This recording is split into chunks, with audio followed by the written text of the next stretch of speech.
a proper bloke can also be someone who can talk about how they feel. What's up? I'm just about to go and meet Scott, who's running a drop-in centre where men can come and chat, and if they wish, go for a walk and get out there in the fresh air. It started because I was going through my own struggles for the best part of 10 years really. Like, I've access to my children, I was in and out of the court system for a long period of time, which was, in hindsight looking back, it was traumatic. I'm an only child. I lost my father when I was 17, 18. Most of my life was living sort of looking after my mum.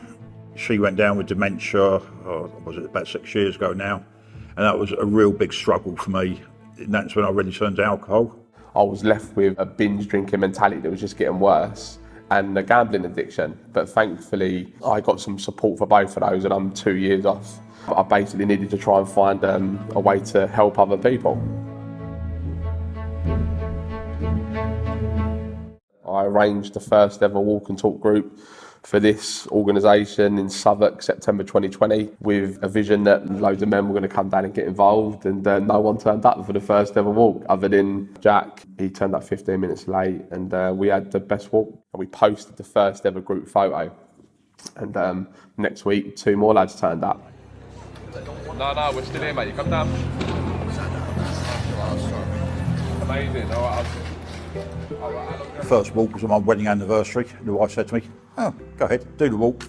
We have plenty more wedding anniversaries," so she sent me along here, and it's the best thing I done.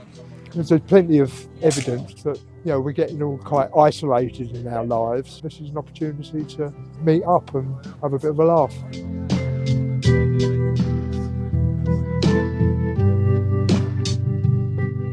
Loneliness is the hidden epidemic that's affecting lots of people across the UK.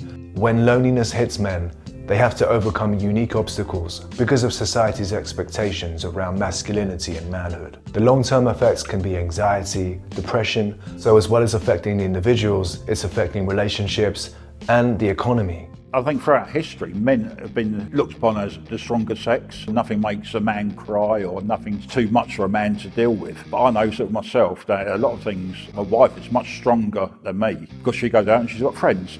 She'll go out for a walk with her friends. And since doing this, I can see we're not so much different, men and women. But it's just that men don't talk about it.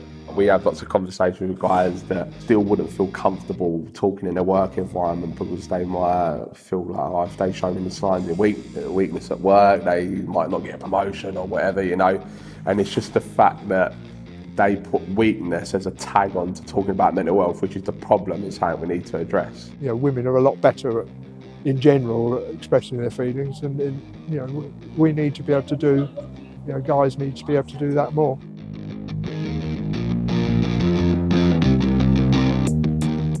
On this group, we've got everybody from, like myself, semi-retired to accountants to business owners. But when we're out on the walk, we're all equal. There's no "I'm better than you" or anything like that. I was a bit nervous before I got here, but once I joined the group, and it was obviously the people just there for a chat and whatever, and it became pretty natural really. Just a bunch of guys just having a good walk, and I can feel it in my legs now because we walked quite fast. If this didn't come along, I think I'll be back drinking again. I don't know where I'll be now. The rest is history, they say.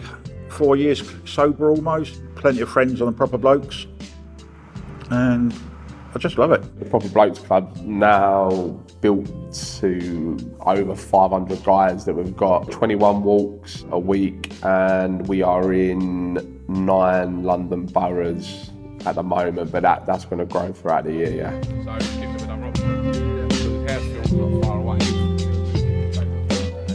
There is a change happening, it's slowly but surely, but it's going to take years, and I think it needs to come from top. Do you know what I mean? Like, we're talking like leaders of the country and leaders of organisations, like saying, look, it's okay to not be okay.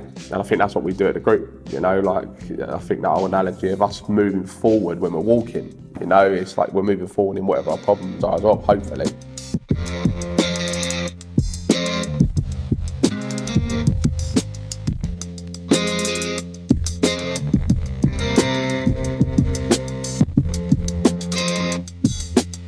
you.